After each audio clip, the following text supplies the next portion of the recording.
here, and I want to give a huge thank you to the Clay County GOP for hosting this incredible event. So I have the great honor and distinction of serving as the Congressional District GOP Chair, and our word for this year going into the election cycle is bold. And I'm going to encourage each and every one of you to be bold. You need to have bold conversations with people in line at Ingalls, at the gas pump, in your church, in your communities, and probably in your homes. Because right now our country is at a precipice. It is spiritual warfare. And if we don't win in 2024, there might not be a country left for us to fight for after this election. I thank both of our candidates for being here. What we need to look at, each and every one of us, start at the bottom of that ballot. All politics are local. The top of the ballot is sexy. It gets all the stories. Fox News talks about it. But we need to be voting for conservatives from the bottom to the top, and we need to make sure that our communities are fairly represented. This is where North Carolina begins. I said to someone, we can see Georgia from our window, which means we can see Stacey Abrams from our window. And they are coming for Western North Carolina. The Democrats have made it very clear. Rural North Carolina is target number one. That means you, and that means me, and not on our watch, friends. So I encourage you, get involved, be bold, have strong conversations. We are doing an incredible event here February 10th. There are flyers in the back. Mark Robinson will be joining us. Cherokee County is where we'll start at 11 in the morning. Bold and Courageous in Macon County that day for lunch. The only Lieutenant Governor Forum west of Hickory, because people that live east of Hickory don't think there is anything west of Hickory. And Mark Robinson will be wrapping up in Polk County that night. So plug in with us, get involved. Our new website is nc11.org. You can find all the goings on there, and I'm here if you need anything. God bless you. Thank you all. Thank you, Michelle. Now I would like to turn the rest of the program over to Larry Ford, who is our he's our vice chair, our general counsel, and more so, he's today's debate moderator.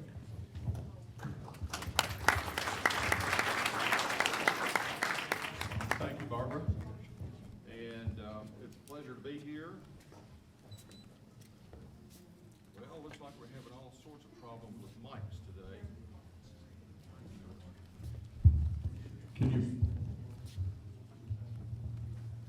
Well, let me start over. Thanks for being here today. I'd like to go over a few ground rules. Opening statements will be given by the candidates and by coin toss prior to opening. The first candidate to give an opening statement will be Christian Reagan, followed by Chuck Edwards. Thereafter, we'll go into the questioning.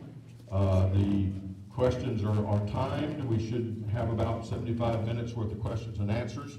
This is a moderated debate, meaning that there will be no questions from the audience. The candidates themselves hopefully will stick around for some time period after the debate ends to answer individual questions.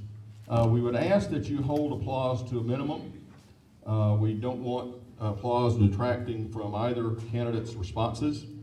And hopefully we'll all observe the Ronald Reagan admonition as far as treating fellow Republicans. All right, let's begin our debate.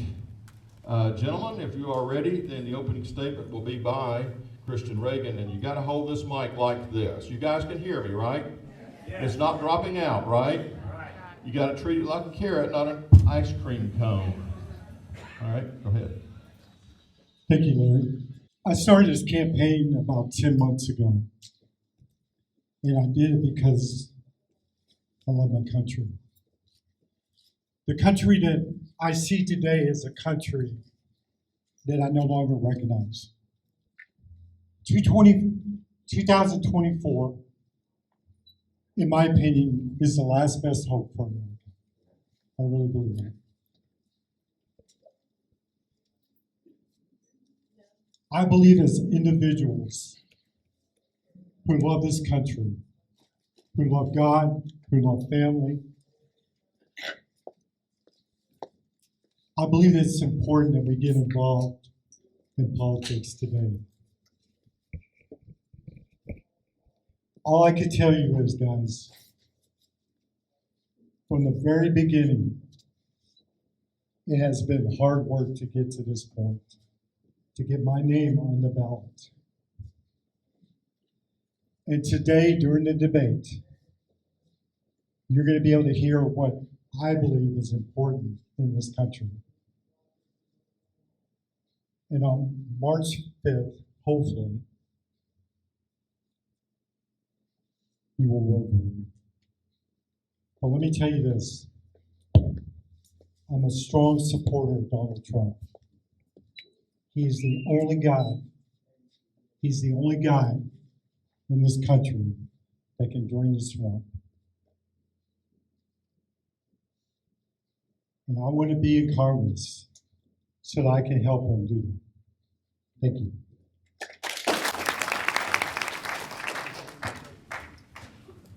Well, good afternoon, everybody. Thanks so much for being here. Am I close enough to this? I really appreciate all of you, every one of these patriots that love this country so much, as do I, which is why I'm serving in the United States Congress right now. I appreciate the Clay County GOP for inviting me out, inviting us out to get a chance to better know the voters out here out west. I know that someone mentioned to the National Citizen Times not too long ago, why in the world would Chuck Edwards ever go out only 2.5 miles from the Georgia line? Well, the reason that I'm here is because I love you, and I love these mountains, and I love this country. And I get too few chances to come out here in the far west, particularly while I'm serving in Washington, D.C. In fact, I just got back from Washington, D.C. last night. I wish that I could be a messenger of good news for you right now, but unfortunately, I cannot. And that's because Joe Biden is in the White House. And since Joe Biden has been in the White House, we've had 8 million illegal aliens come across our border. The number one policy that is on everyone's mind here in America right now is a major threat to the safety of our communities, especially right here in Western North Carolina. We're seeing gang violence, drug trafficking, fentanyl-laced drugs killing folks with addictions, and the open border is the key core problem to our society today. My Republican colleagues and I have stood firm in pushing for more aggressive measures, particularly through H.R. 2, that would close down the border. And we should all applaud Governor Greg Abbott for taking measures on his own to control the border in his state. The fact is that Biden's Justice Department is now suing the state underscores just how out of touch that Joe Biden is. As a state senator, our Republican leadership in the House and the Senate outlawed sanctuary cities, reinstituted voter ID, and cut your taxes. And we can do that in Washington once we change the occupant in the White House. That's the foundation of my campaign. Thank you all for being here and giving us a chance to have this discussion. The first question goes to Mr. Edwards, since the opening statement went to Mr. Reagan. And the first topic that we're going to consider is congressional stock trading. Citizen watchdog groups have called out the practice of members of Congress trading in stocks of companies which may be affected by congressional action, alleging that such trades often occur before the public is aware of such action. Existing law bans members from trading on non-public information, but still allows members to trade in stocks as long as the trade is reported within 45 days. However, recently introduced legislation, backed by both conservative and progressive lawmakers, would ban outright the ability of members of Congress to trade stocks while in office. Mr. Edwards, do you support such legislation, and why or why not? What I would support is stocks to be traded in a blind trust, and so the member would not have a direct influence on a particular trade and would not even know that a trade would be taking place in their name. One of the things that folks do not realize is when you're elected to Congress, you're no longer allowed to earn a living. And so I believe that it's only fair to allow folks to take the wealth that they may have created, a few dollars that they may have, and hand that over to someone else to make the decisions. But as far as a particular member being able to trade on inside information, I'm certainly opposed to that. Well, I'm in agreement on that. I would definitely would not want to be in a position as a congressman where I had inside trading information and was able to use that to my advantage to make a profit for my family. I would never do that as an individual, and I would never do it as a congressman, and I think it should be forbidden and prohibited by Congress. Mr. Reagan, do I understand your response to be that you would ban all trading by congressional members, whether in a blind trust or individually? Yes, I do. I think that when Congress has an opportunity to see information before the public, there's always going to be a temptation. And I just feel like if you're going to serve in Congress, you should not be in a position where you can take advantage of that. And so, yes, that would be my answer there. Mr. Edwards, any response to his statement? No, nothing further. All right. We'll go to the next question, and this question will be addressed to Mr. Reagan, and it concerns social media. Social media platforms are increasingly the place that Americans go to express their views, debate issues, and gather news and information. However, social media platforms such as Facebook and Twitter, now known as X, since Elon Musk bought it, have come under fire for reportedly suppressing content from conservative sources and users and actively colluding with the Biden administration in doing so. With some social media platforms, the concern appears to be more serious. For example, as reported by The Guardian, TikTok, a Chinese-owned social video app, has been cited by a number of governments around the world as being, quote, Chinese spyware, end quote. And its parent company, ByteDance, admitted employees had attempted to use the app to spy on reporters. This has resulted in a number of governments banning the use of the app on their computers by employees. And in fact, the U.S. government, Texas, South Dakota, and Virginia have banned the use of TikTok on government-issued devices. And even North Carolina Governor Roy Cooper issued an executive order doing the same. Therefore, the question is, since there is legislation pending in Congress to ban the use of TikTok or other social media apps under such circumstances, even further, would you support such legislation? Well, I'll tell you what, I would not be standing here if it wasn't for social media. I can guarantee you that. When we started this campaign, that's all we had. And we've advertised on TikTok, we've advertised on Facebook, every social media platform you could think of, we have advertised on those programs. Now, I take an advantage of the social media and the activity that I see on a daily basis. But you know what? It's a freedom that I feel that we have to be able to decide where we want to go and be able to participate in social media. So I would be reluctant to be against any social media platform in the country. I think that you and I are smart enough to realize what's going on with TikTok. And if you feel like it's a problem that needs to get resolved, then you use your money to do that. It's called a free market. And that's what we need to do as a country, is that if we make choices in our life, whether we like something or not, we can do that through monetary policy. Thank you. He wants me to say. Oh. Would you mind asking that question again? I was getting some IT advice while you were asking it. Okay.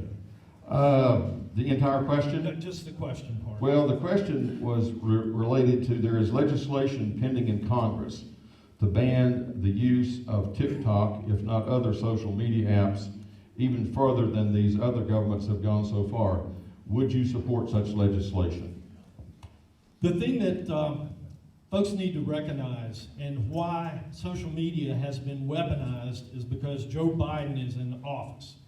I'm really proud to have been serving on the House Oversight Committee. As a new member, I was really pleased to get appointed to the Oversight Committee, where we brought folks from the FBI and from the social media companies under oath and uncovered the fact that social media is being weaponized against the American people and to slant towards political opinions. And that's just totally wrong. And so I think the first thing that we have to do, which is what I've been fighting for in the year that I've been honored to be in Congress so far, is to stop the weaponization of our federal government against our people. That's the core.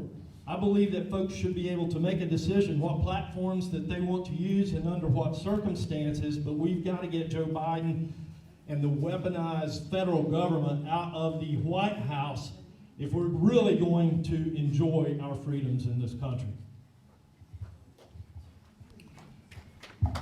Mr. Reagan, would your response remain the same even if investigation by the federal government determined that TikTok or another social media platform was being used by foreign governments such as China to endanger the national security of this country?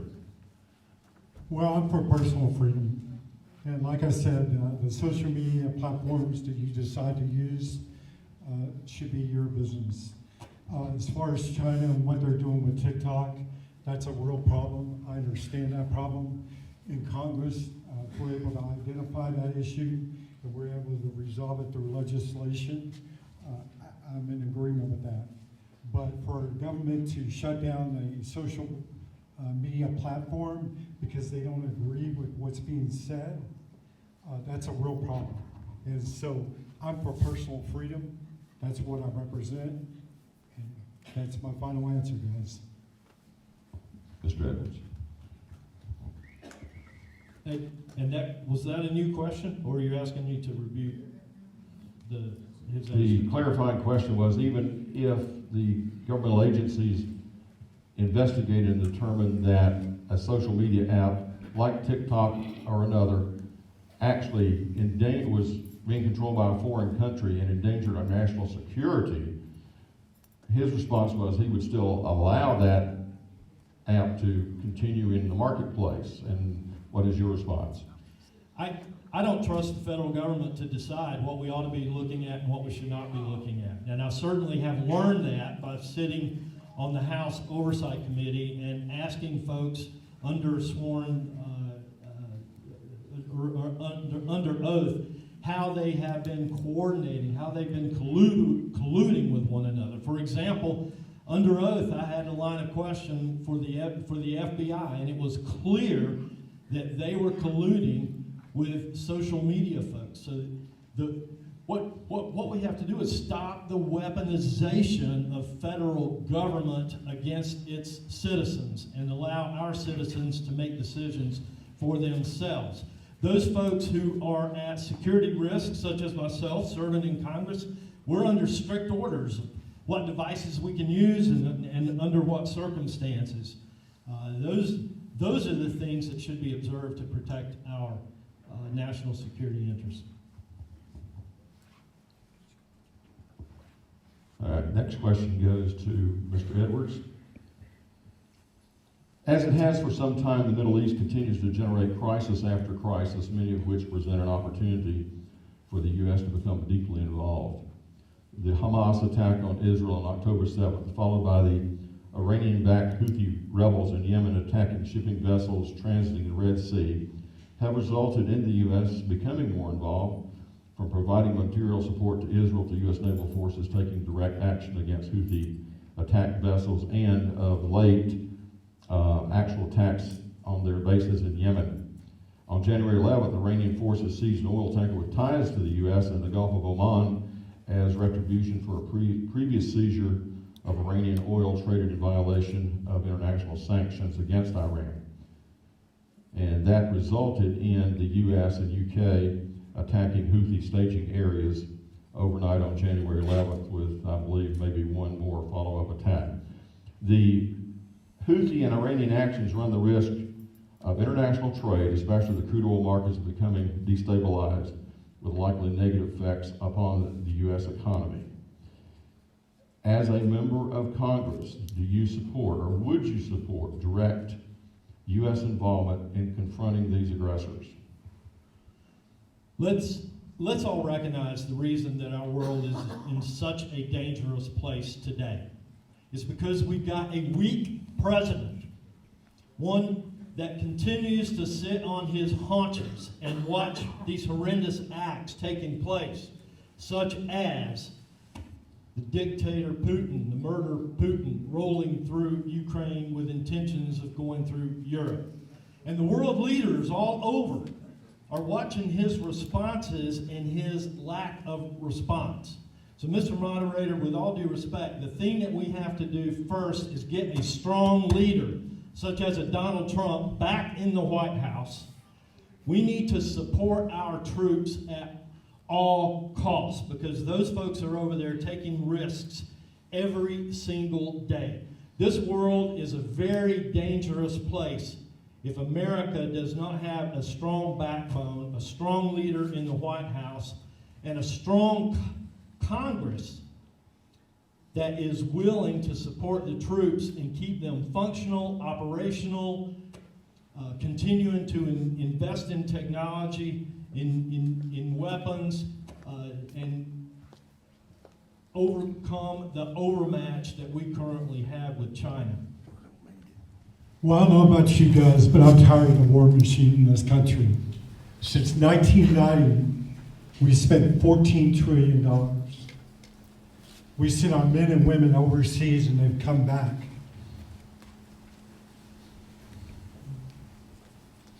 It's absolutely horrific what we see in our being in hospitals with psychological needs, with the injuries that are sustained in war. $14 trillion since 1990 we've lost. It's unbelievable the kind of money that we spend on the military to police the world. As a nation, we can't afford it anymore, guys. We're $34 trillion in debt. We are broke as a nation, and yet we're policing the world, and we're spending a lot of money. Now, I will say this. With Israel, I support Israel. And I think that what we need to do is we need to defend that country because, number one, it's God's country. But more importantly, it's democracy. So we need to support that nation in the Middle East. But I'm just telling you guys, we have got to get away from policing the world because it's destroying us economically, and we're broke as a nation. And we have to admit that as a nation. Our nation's debt is a whole nother conversation. But probably the number one responsibility that this country has is to protect its citizens and to protect its border. And outside of Biden's failed border policy, he has failed defense policy.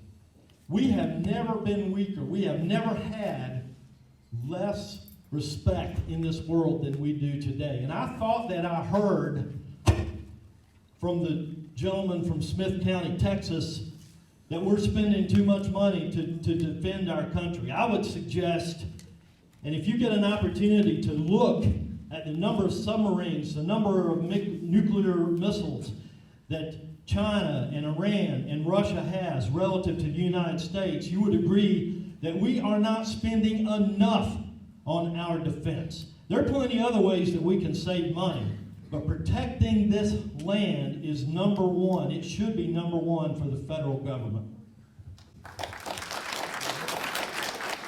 Well, I believe in a strong defense. I believe in a strong military. I don't think that's the issue at all, Congressman. The issue is we're spending way too much money policing the world, and it's costing not us, our generation, but it's costing our children and our grandchildren their future as a country.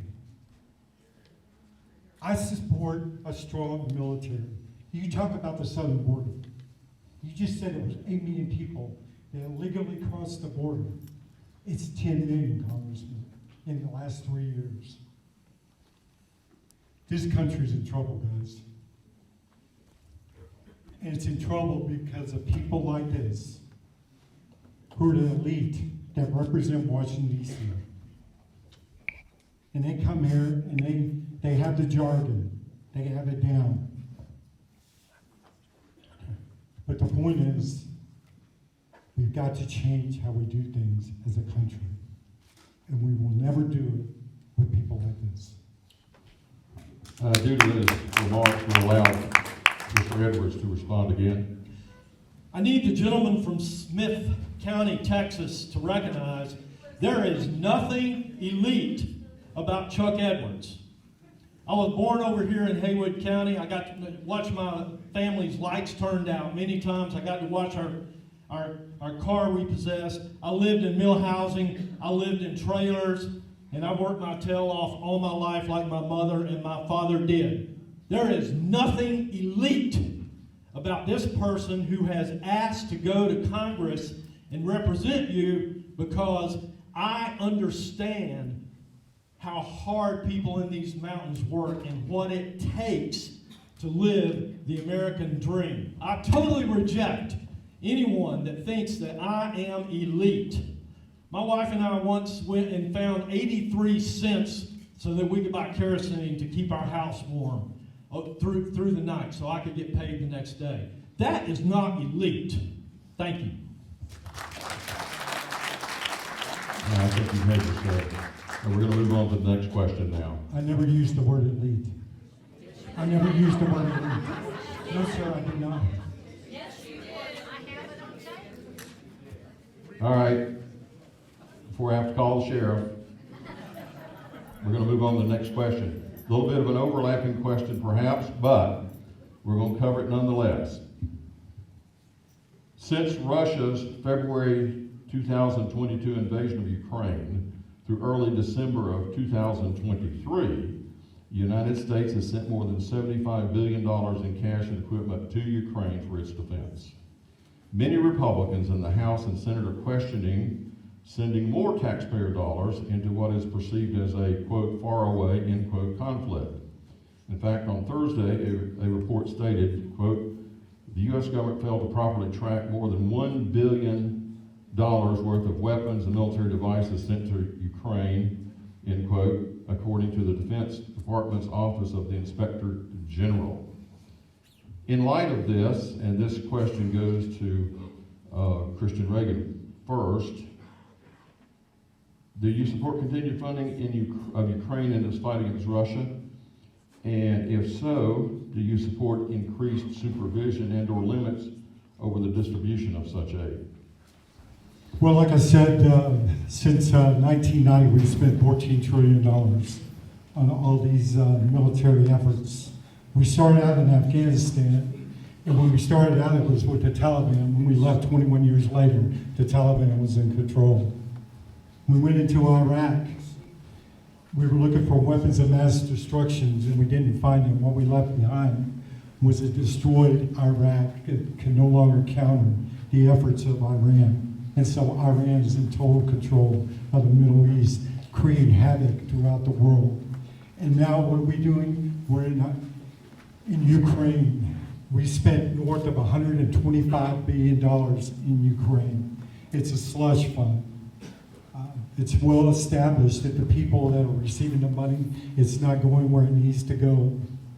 And so I'm against any money being sent to Ukraine. We shouldn't be a part of that. It's a European issue, and if they want to take the responsibility on themselves to do that, that's fine. But we don't need to be involved in Ukraine at all. And sir, I apologize if I called you elite. I apologize for that. Mr. Edwards, your response. There's a common theme here, but I think that I can't say it too often. The world is such a dangerous place because Biden is in the White House, and he sat there for months and watched Putin send troops and equipment to the border, and Biden did nothing. I was brought up in a world where communism was a bad thing, and where dictators were not allowed to invade adjoining countries and roll across continents, which is what Putin's goal is right now at this time. And so I believe that the world should come together to stop Putin in his tracks once and for all. But there are some things that come with that. Number one, we need to close our own border. And the action that I'm supporting in Congress right now is that while the White House is coming to us and asking for additional funding and equipment to send to Ukraine, we're putting our foot down and saying, not until we take care of our own border. We also know that there needs to be a clear objective with what's taking place in Ukraine right now, and there is not. Our leadership, our House leadership, Speaker Johnson, a man of great faith, great rigidity, a good, strong conservative, came back recently and was telling me about a conversation that he had with Zelensky and the problems that the troops are having over there. But we know that they are not going to survive without help from the world. And we're sitting back and watching. We're willing to watch, presumably, Putin roll through Ukraine and Europe. And Xi and all the other world leaders are watching and taking note of the poor response from the United States. Communism is a bad thing. Dictators are a horrible thing, and we cannot continue to let them rule. But we do need to close our own border. We need to insist on a clear military objective, and we need to have true accounting of any U.S. dollar that goes to Ukraine.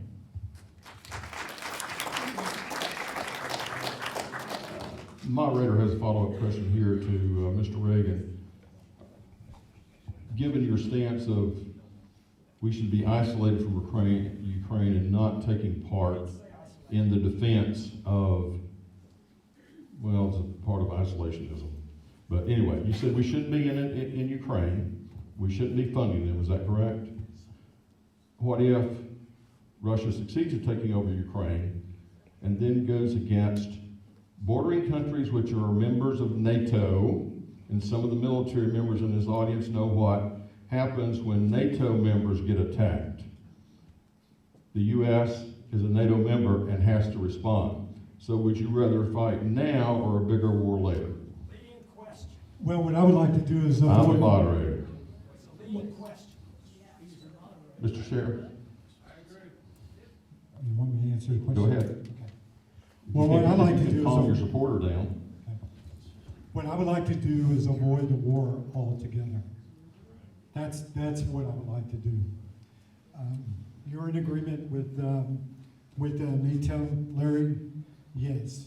If there's a violation there against NATO, then we have no choice. We have to support NATO. But I'm just going to tell you guys again, we do not have the money to police the world. We are broke as a country. And we have to come to that realization. And if we don't, one day you and I are going to wake up in a country. We're going to lose the status of the currency of our dollar. And when that happens, I don't care how much money you have, I don't care how much investments you have in this country, we're all going to lose. And that's on the horizon. And that's what we need to be worried about. Thank you. Mr. Edwards, any response? Not worthy. That's Okay, we'll move on to the next question. And that would be addressed to Mr. Edwards.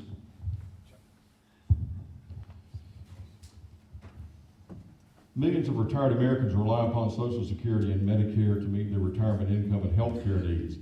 A 2023 report issued by the trustees for the Social Security and Medicare Trust Funds project, the report projects that Medicare's hospital insurance trust fund will be insolvent by 2031, and that Social Security's Old Age and Survivors Insurance Trust Fund will be out of reserves by 2033, which would result in Social Security payments of 20 to 24% and cuts in Medicare payments of 11%. This is not news, as this problem has been kicked around the halls of Congress for a while, many years. Many financial analysts and lawmakers have studied the problem, and some of the most often proposed solutions include the following: raise the full retirement age to as high as 70 years old, increase the earnings base on which Social Security taxes are levied from the current limit of $160,200 to a higher or even unlimited earnings base, increase the Social Security/Medicare tax rate, place a cap on the maximum amount of annual Social Security benefits the retiree can draw, all of the above, or, as has happened most recently, do nothing. Do you agree that funding for Social Security Medicare programs need, as we say here in the mountains, fixing? And which, if any, of the proposed solutions would you support? It is true. Social Security is insolvent. And there is a point in time, I believe you referenced 2031, where if we don't do something different, then promises by the federal government will be broken to those folks that have worked all of their life. I'm certainly not in favor of breaking those promises, particularly to people here in the mountains that have worked so hard, and many have so little, and have counted on Social Security to get them through the later years in their life. One of the other positions that I have in Congress is serving on the House Budget Committee. And we've taken this subject very seriously. We recognize that Congresses have kicked the can down the road way too long. And right now, the House Budget Committee is working on pulling together a debt commission, which would include a number of senators, a number of House members, and a number of outside experts to look more closely at this situation and choose the recommendations that they believe would best help us out of this so that we can keep the promises that have been made to the people of America. And I have the personal goal of keeping the promises that have been made to the people that live and have worked so hard here in these mountains. The Debt Commission is the thing that I think is going to help us decide the best decision in moving forward. Thank you.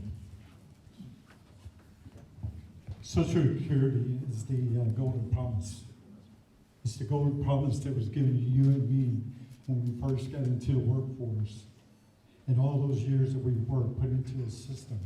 It's the golden promise given by the government that when we retire, those monies are going to be available. Right now, we have 70 million people on Social Security. Next year alone, we're going to have 5 million added to those rolls. The average recipient payment is about $1,600 a month. If we do nothing right now, what we're going to be faced with is a shortfall of about 25 to 30% within the next 12 years. So, I'm not an expert on how to resolve the issue, but I have read and studied. And what they say is, if we do a combination of 3 different things, we can make it solvent for the next 75 years. Number 1, the minimum age limit, if we could increase it from 62 to 63, that would be a big help. The contribution into the system right now is 6.25%. If we raised it to 6.5%, that would help as well. Currently, when you pay Social Security, there's a cap of $160,200. If we increase that to $200,000, that will make a big difference. But if we do all those 3 things together, then it'll make it solvent for the next 75 years. Thank you.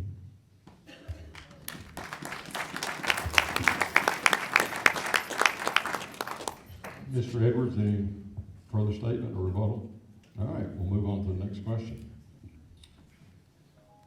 And this one goes to Mr. Reagan. The U.S. House of Representatives is currently considering in committee an impeachment inquiry into President Biden, with a possible impeachment of Homeland Security Secretary Mayorkas rumored to be in the works. Since any formal impeachment of a president or federal government officer must be heard in the Democrat-controlled U.S. Senate with a 2/3 majority required for conviction, the chances of conviction appear to be slim and none, and apparently Slim has left town. Should the House of Representatives spend time, energy, and public resources on an effort that is likely to be DOA if articles of impeachment arrive in the Senate? Well, if I were in Congress, I would definitely vote for impeachment. We need to send a message regardless of what the end result's gonna be. The problem with our border is, I'm from Texas. I was born and raised. I've seen illegal immigration my whole life. I've seen the devastation that it does to local economies. It's unbelievable. But what we're seeing today is an absolute invasion in our country. Over 10 million people within the last 3 years have crossed that border illegally. They're coming into our country. We have no idea why they're coming here, where they're going. But we know this, it's costing us over $459 billion a year to be able to handle the transitional cost, the temporary housing. It's unbelievable what we're paying. But this is what's crazy. These people are coming from 117 different countries. And many of those countries are from the Middle East, where we know terrorism is a real problem. And those people are here right now in this country. And yeah, we need to send a message of impeachment. We need to send it regardless of what the end result is going to be in the Senate. That's what the American people want. That's what they want from the House of Representatives, who are controlled by the Republican Party. Sometimes we're going to lose, but sometimes you need to fight regardless, because you need to send a message of what's important to the American people.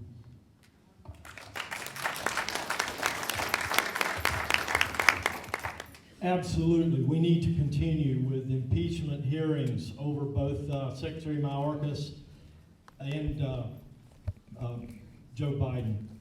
I'm excited to have been a part, again, serving you on the House Oversight Committee, a part of an oversight committee that got to start to peel back the onion and understand many of the problems going on with the Biden family and the 20 or so shell companies that were set up for no other reason than to bring money in from foreign nationals and other countries. I voted to, and you know, the House had decided to go ahead and proceed with impeachment hearings, but the White House insisted that we needed to have a vote on that, even though court precedent said we didn't. And so I supported to proceed with the impeachment inquiry over Joe Biden and the problems that I've been able to help uncover so far with the Biden family. I cast my vote already in support of impeaching Secretary Mayorkas. Unfortunately, that vote failed, and so I'm anxious now to continue with the proceedings and have the formal hearings that would be necessary to satisfy the minds of some of those folks that voted against that. The American people deserve to know the truth. They deserve to know the truth before November of this year.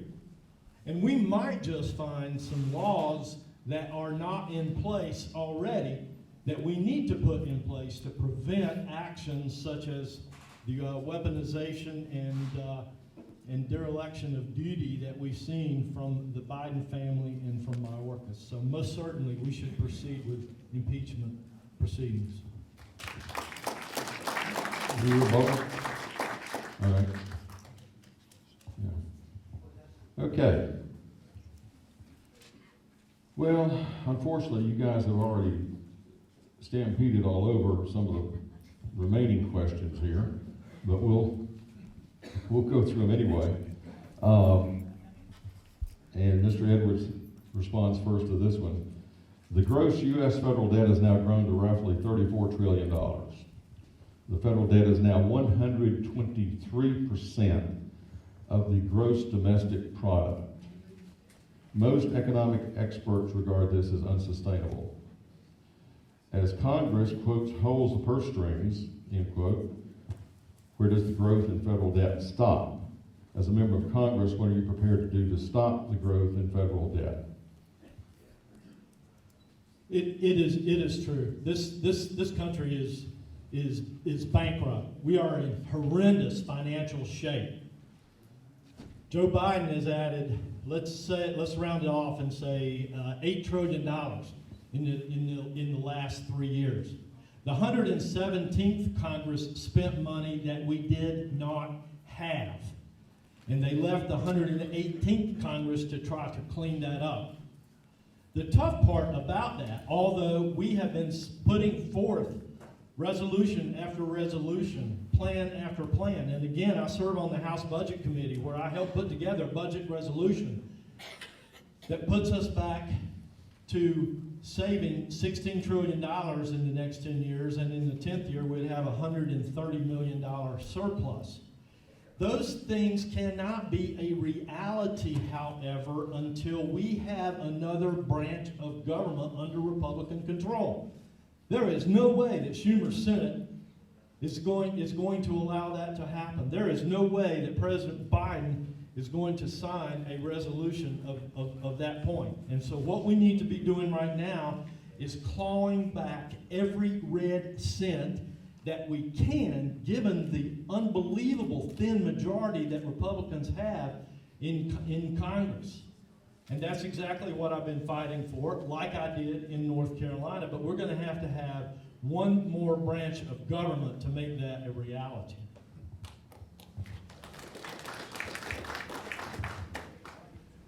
Yeah, it's amazing we have a $34 trillion debt. Can you imagine that? Unbelievable. $34 trillion. Currently, every month, we're running deficits of $200 billion a month. Can you imagine that? $200 billion a month in deficit spending going forward. Our national debt service is going to cost us over $1 trillion a year. That's more than what we pay in military, and soon it's going to exceed what we're paying in Social Security, which is about $1.2 to $1.3 trillion a year. It's unbelievable the amount of money that this Congress is spending and the debt that they are unwilling to stop. And that debt is going to be upon our children and upon our grandchildren and their children. The good news is, we live in the greatest country in the world with unbelievable resources in oil and gas. And when we take control, and we will, we're going to take control of the House, we're going to take control of the Senate, and we're going to take control of the White House. And when we do, we're going to drill for oil, and we're going to drill for gas. We're going to build refineries across this country, and we're going to provide to the world the oil and gas that it needs on a daily basis. And for every barrel of oil that we use or we sell in foreign nations, we're going to get a levy on that. And that money is going to be dedicated to the debt solely. That's how we're going to get out of debt. Now, how we eliminate the deficits, you need to elect people that are willing to go up there and pull the plug and drain the swamp in Washington, D.C. You have too much corporate interest and lobbyist groups up there. Time.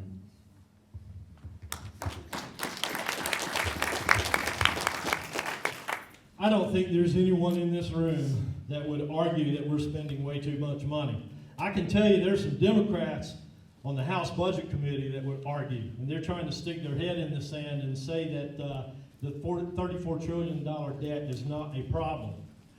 Beyond putting together more fiscally responsible budgets, like I was happy to do and be a part of with these fine legislators in North Carolina, Carl and Mike, we have a broken process in Washington. And so what I've recognized in the year that I've been there is we're trying to build a plane at the same time we're trying to fly it.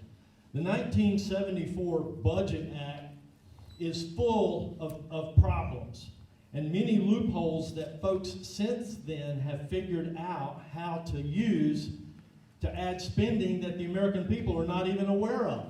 There's tons of gimmicks that appropriators in the past have used to add more spending to the number that they put forward. And so we also have to fix the process.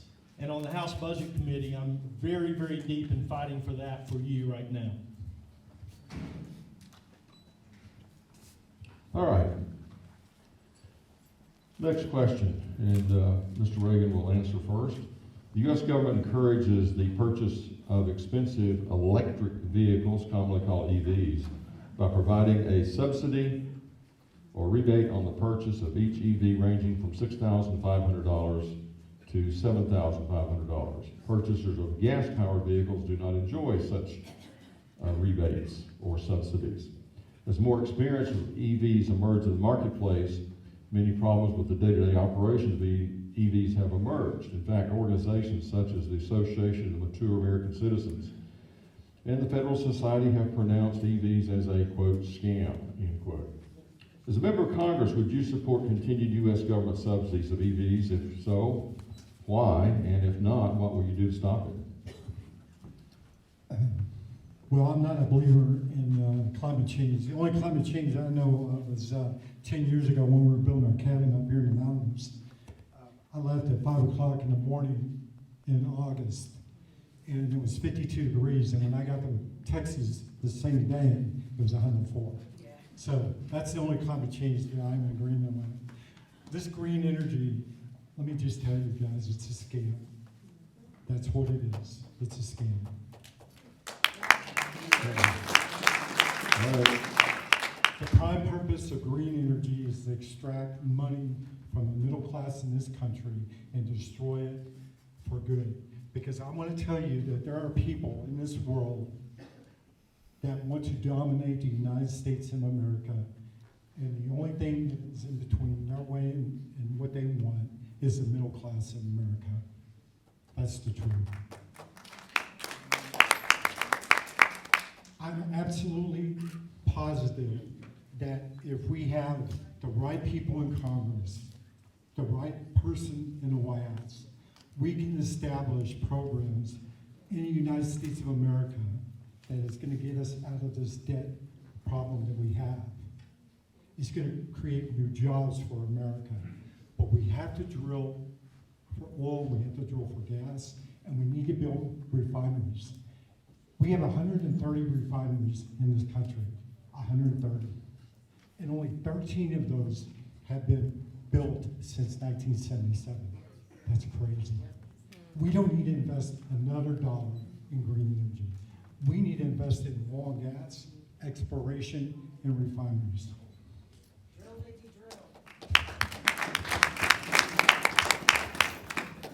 And so the question, as I understood, was on electric vehicles. Hey, you might be interested to know, I heard a statistic not too long ago, 90% of all electric vehicles are still on the road.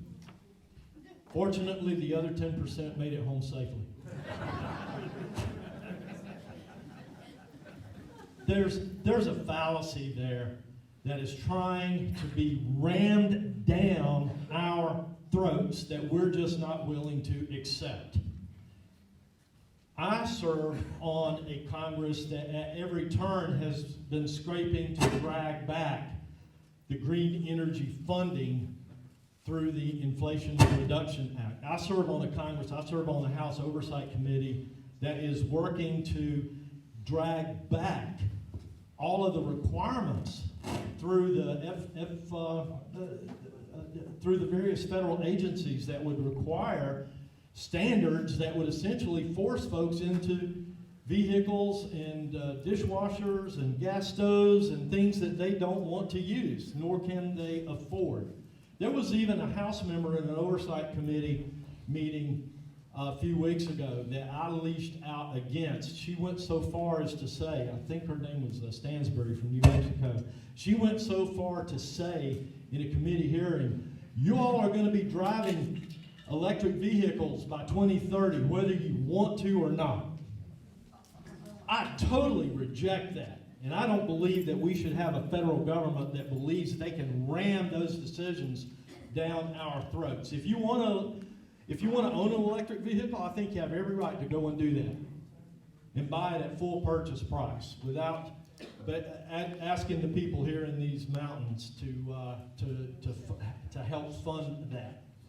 And I agree that we need to unleash the energy that we have here in this country. That's why I supported the lower energy cost bill, which was probably about the third bill that we introduced and passed in the U.S. House. My follow-up question to both of you would be, as a member of Congress, what specifically would you do to stop this? I'll be happy to answer that. We put a stop to the funding. There is billions of dollars already in the Inflation Reduction Act, so poorly named, from the 117th Congress, money that hasn't even been spent. Biden had allocated $2 billion to install electric chargers across America, and not one single electric charger has been used. And so what we have to do is to continue to fight to claw that money back, as we have been doing through the appropriations process, and eliminate the requirements, the federal requirements on emissions and all of the other things, all the regulations that effectively would force folks towards using manners of energy that they do not want to use. So claw back money and reduce the regulations. Mr. Reagan. Well, I would be in agreement with that. And if I'm in Congress, I'm definitely going to stand up for the industries of oil and gas. I'm going to push for investments in building refineries across this country. I want us to be the major supplier in the world of oil and gas. We have more oil and gas to supply the United States of America and Texas alone for the next 200 years. It's unbelievable the amount of oil and gas resources that we have in this country. There's not another country in the world that even comes close to the resources that we have in this nation. And so I'm going to be an advocate for that. I'm going to be an advocate for building infrastructure for refineries. I want people to come back to work. And the cool thing about oil and gas is if you're able to control the price and it comes down, guess what happens with inflation? It comes down as well. We are an economy that was built upon cheap oil and gas. Absolutely. And we need to sustain that going forward. All right, let's go to the next question. And Mr. Edwards will answer this one first. And you guys have already stampeded all over it, but so I'm just going to pick out a couple of things and get to the core question. We know there's a problem at the southern border, and the Federation for American Immigration Reform reports that at least 16.8 million illegal immigrants are living in the U.S. We've heard the numbers that have come through during the Biden administration, and that it cost us annually at least $150 billion. More troubling to me, at least, and to some other people, are the reports of single military-age men from various countries that are antagonistic to the United States, such as China and Middle Eastern companies that are entering in record numbers. And there have been some reports of just the ones they've caught, and the feeling is that there are many, many more, as high as 1.7 million single military-age men that have come from these other countries that have entered illegally. And the former House Committee on Homeland Security Chairman Mark Green has reported recently that some 10,000 plus were Chinese nationals with ties to the People's Liberation Army. Some report that the number of those military-age men exceed the number of our armed forces in uniform. So it's becoming a national security crisis. As Congressman, what will you do to solve this problem? Mr. Moderator, with all due respect, it's no longer a crisis. What we see at the southern border is a catastrophe. And it's a clear abandonment of the job of the Director of Homeland Security and the President of the United States. And so what I have been fighting to do to close the border is I helped pass H.R. 2, the strongest border security bill in the history of this nation. And the things that bill would have done would be to restore the funding and begin to rebuild the wall. It would have revamped the asylum process that is being so grossly abused by the current administration. It would have changed the parole process, where folks can just come in and get a waiver to go off into the United States. It would have sent more border agents to the border. It would have invested in new technology. It would have taken all the steps that we need to do collectively to close the border. Regretfully, Schumer's Senate has failed to take that up. And so I have continued to advocate for taking the components of H.R. 2 and putting into other parts of legislation. If you look at the NDAA, you'll see parts of H.R. 2 in it. And we're at a leverage point right now with the White House coming to us asking for Ukraine funding to insist that we get the tenets of H.R. 2 in place first. And so being in the minority, and that's really where we're at right now. We have a slight House majority. We feel like we've got a majority by 3 right now. It'll be down to 1 in a couple of weeks. It may even be at 0 because Hal Rogers from Kentucky had a horrible accident last night. I don't know if you've heard, so we pray for him. But being in the minority in Congress, we're using every leverage point that we can to insist on those tenets. And I'll continue to fight for security at the border, just like I fought to outlaw sanctuary cities in North Carolina.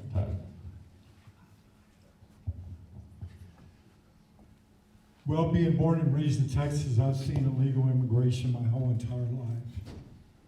It's unbelievable what's going on in this country. And I think, actually, we probably have close to 60 million illegals in this country. It's unbelievable. 60 million. A lot of the people that come here, they come here for the reason of freedom. I get that, I understand that. If I lived in Mexico, I'd want to come here too. But unfortunately, they bring 2 things. Number 1, they bring poverty, and a lot of times they bring crime. And so you and I are paying for that. Every day, we're paying for that. And the problem gets worse. It just gets worse. Every year, it gets worse. It never gets better. And you and I are paying the price. And nobody in Washington, D.C. is doing anything about it. Everybody is pointing their finger as to who is their problem. And Washington, D.C. is not taking care of business, guys. All I can tell you is this.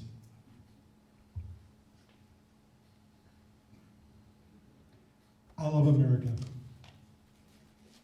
I love my family. And I love God.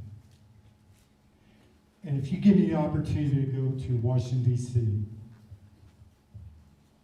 every decision that I make will be predicated upon those 3 things. I promise you that. For the first time in this country, we are in jeopardy of losing it.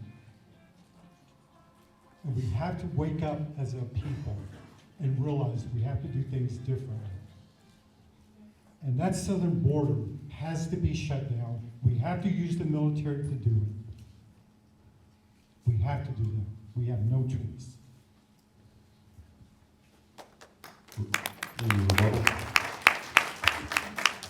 Okay, problem at the southern border.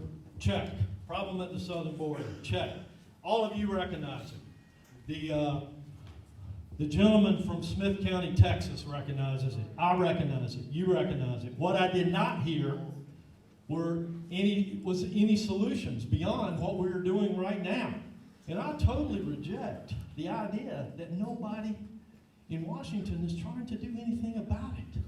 From day one, this Congress, this House Republican Conference has been fighting to close the border.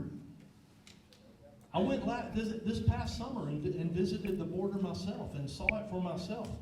And I came back and started working with Democrats to try to get some of them on board. And I do have a number of them now recognizing that there is a problem there we have to fix. And so I totally reject the idea that nobody in Washington is doing anything about it.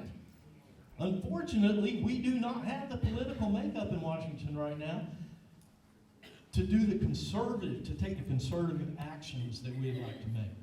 Thank you.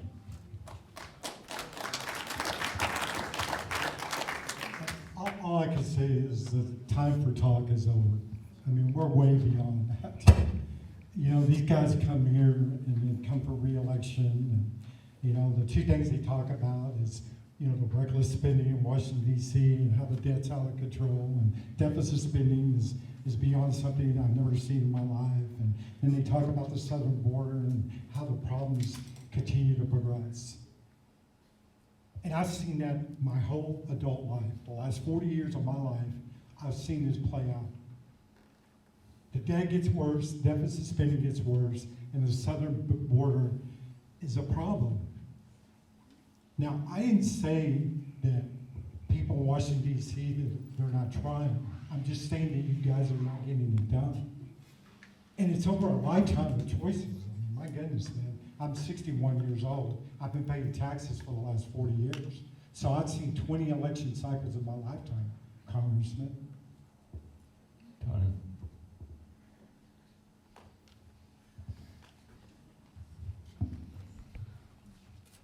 All right. Let the audience ask questions. Next question goes Let the to, audience ask questions. no. This is a moderator debate, was advertised as such. Go back to New Jersey, wherever you came from, with a gesture like that. Terrible question. Okay. Go, Mr. Reagan. This question goes to you. Article 1, Section 4 of the Constitution states, the times, places, and manner of holding elections for senators and representatives shall be prescribed in each state by the legislature thereof. But the Congress may at any time by law make or alter such regulations except as to the places of choosing senators. Some congressional scholars have explained that the states have the primary authority over election administration, particularly the times, places, and manner of holding elections. Conversely, this Constitution grants the Congress a purely secondary role to alter or create election laws only in extreme cases of invasion, legislative neglect, or obstinate refusal to pass election laws. As a member of Congress, would you support legislation that overrides state laws in the name of election integrity? So the gist of your question is election integrity, correct? Pardon? The gist of your question is about election integrity. Laws passed by Congress to override state laws in the name of election integrity. Okay. Well, the most important thing that we have as a country is our freedom to vote. The second most important thing is that when we vote, that it is clearly reflects how we voted, and it actually counts, okay?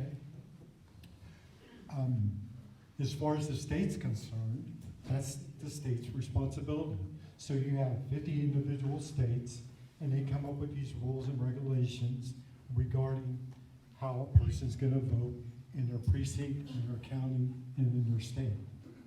And so that's the way we've been doing it for the whole time we've been as a country. But I think that election integrity is the most important issue in America today. Because when you go in to vote, you want to know that your vote counted. And I'm just going to say this.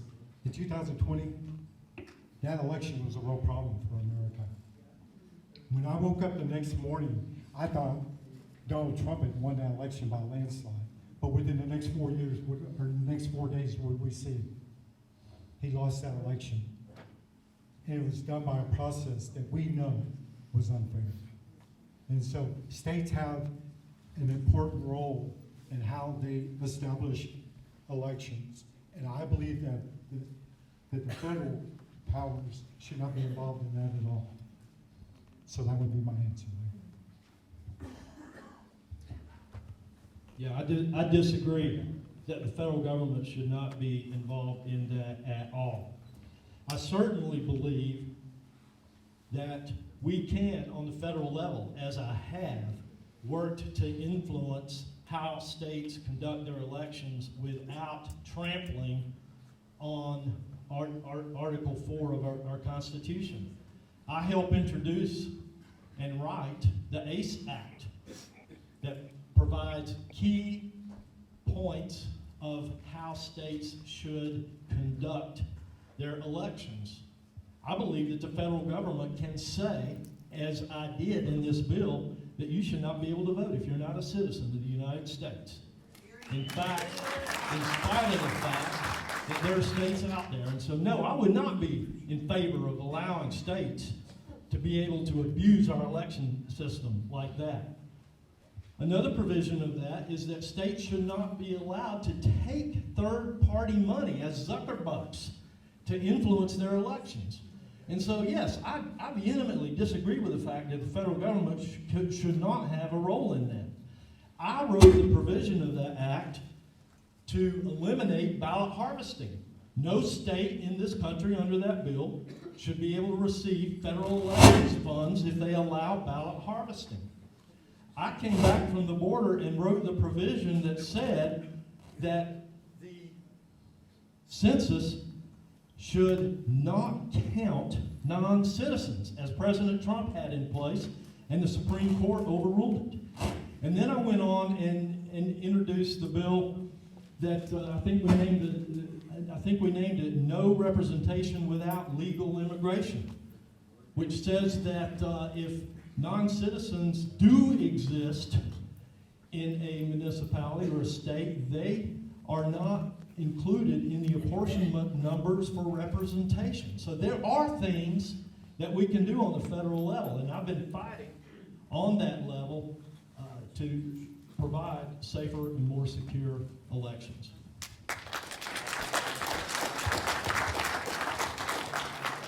Well, I can assure you that I certainly are not in a position to support any illegal coming across the border and voting in a federal or local election. So that's just not true. What I will say is the federal government has way too much power. And I believe that the states and individuals have control of their own communities and how they live their lives and the rules and regulations that they decide by.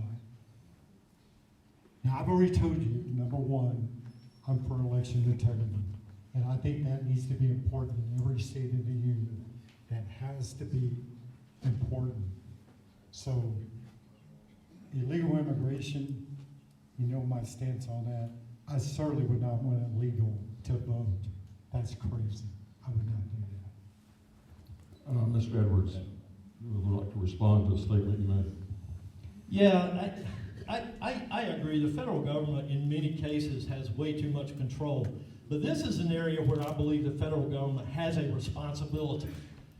And so to sit there and say that the federal government should have no role in elections, I think is a mistake. We should use the authority that we have as a federal government to help ensure safe, secure elections. I will continue to use the authority of Congress to bring that to this nation.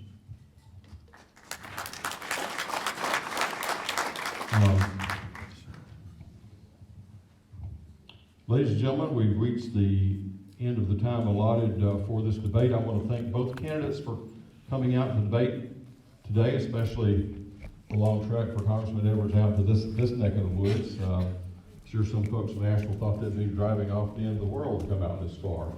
And we hope it was informative, and I would encourage the candidates to stick around and answer questions from the attendees on an individual basis. Thank you for coming. This ends the debate.